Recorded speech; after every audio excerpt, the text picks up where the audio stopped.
This is the single most outrageous thing to come out of Munich in a very long time. Powered by a precise combination of electricity and fossil fuel, this insane machine brushes up against the $150,000 mark. This is the future of BMW. This is the i8.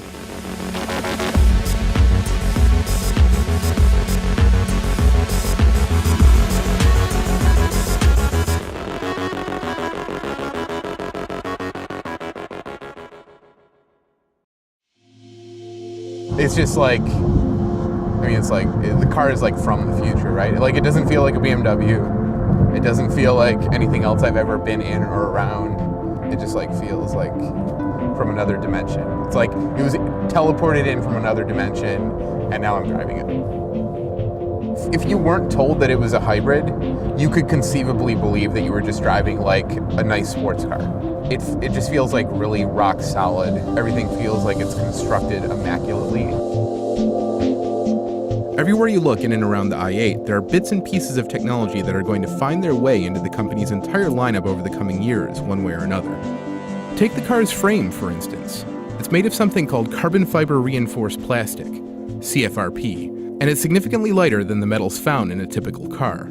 You can see bits and pieces of CFRP when you open the i8's exotic scissor doors and trunk. It's a dark woven material that you don't really see on many other cars. One notable exception is the i8's little sibling, the i3. In fact, in many ways, the i8 is a rolling ad for the far more attainable i3, which starts at about 41 grand.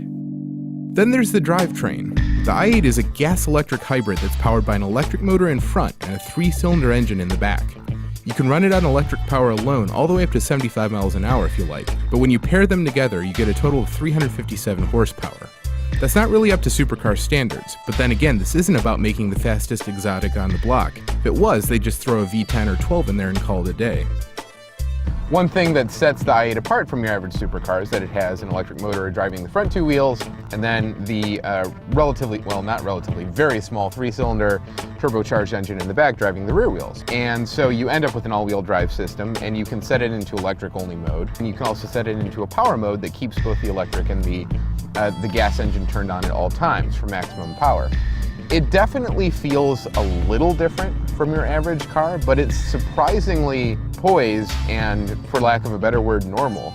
I think that you could get into this car having driven pretty much any sports car or GT and feel right at home in this and not feel like you're missing anything. Right now, of course, since we have this parking lot to ourselves, we're operating in sport mode, which is the highest performance mode that the car has. So let's have some fun with it.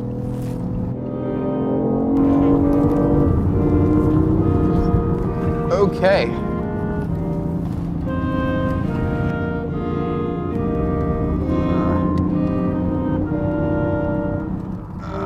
Yikes. The i8 is by no means the fastest car you can buy, but it's not slow. I'm definitely gonna puke when this is over. BMW claims 0 to 60 in 4.2 seconds, which puts it in the upper echelon of sports cars. That's particularly impressive when you consider the tiny 3-cylinder twin-turbo engine spooling up just a few feet behind you. To make sure that the i8's sound lives up to its image, engine sounds are piped into the cabin. I can't really tell what's real and what's fake, but I do know that the car sounds great. Throaty, powerful, like there's a V8 or V10 in there.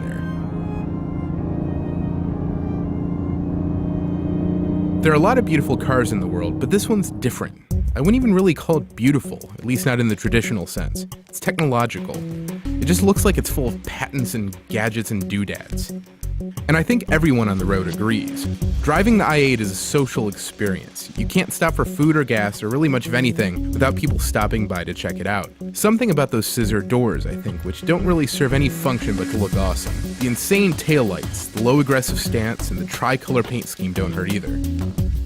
It's been impossible to do anything without attracting attention. We had not one but 2 state troopers stop their patrol units to ask about it. One got in the car. It's basically a feat of gymnastics to climb in and out. That's partly because the i8 is so low to the ground, but it's also because there's a wide, tall sill at the bottom and an open door at the top. You kind of have to get one leg in, sit on the sill, scooch over, and pull the other leg in if you want to drop into your fancy ride without looking like a fool. On the way out, you have to remember to reverse the process, otherwise you'll end up with a hand on the pavement as you flop out of the car. Fortunately, once you're inside, you don't really ever want to get out. It's It's a comfortable, cozy, futuristic environment. Doesn't necessarily look as fancy as you might expect on a car this expensive, but it's not bad. At night, light pipes all around the console and doors can be configured to glow blue, orange, or white, which adds a lot to the future car feel. Directly ahead of the driver, a full LCD takes the place of a traditional instrument cluster. This is becoming pretty commonplace nowadays, and a color heads-up display up in the windshield means that you never really need to look down. Behind you, there are technically rear seats, but don't take them too seriously. There's no real chance of a full-grown adult ever sitting back here, but you could stash a child or two in a pinch. Bottom line, I was really sad to give back the i8 after 3 days on the road. It feels poised and balanced, and with a low center of gravity as a good sports car should. It feels really solid, and it feels like a tourer, meaning that you could take it on a road trip and not want to kill yourself after a few hours, either through engine noise or vibration or just harsh road feel. It's comfortable, but still sporty. I can't get enough of the engine noise, and I still can't tell what's real and what's fake, but I don't care because it just sounds dope. And I've heard the car go by as a bystander, and it sounds good from the outside too. So yeah, it's music to my ears. It sounds great. With a gun to my head, I'm not sure it's the first car I would buy with $150,000 to spend, but it's still an incredible display of a lot of cutting-edge car tech in one place. If the i8 is a little peek into the future of driving, count me in.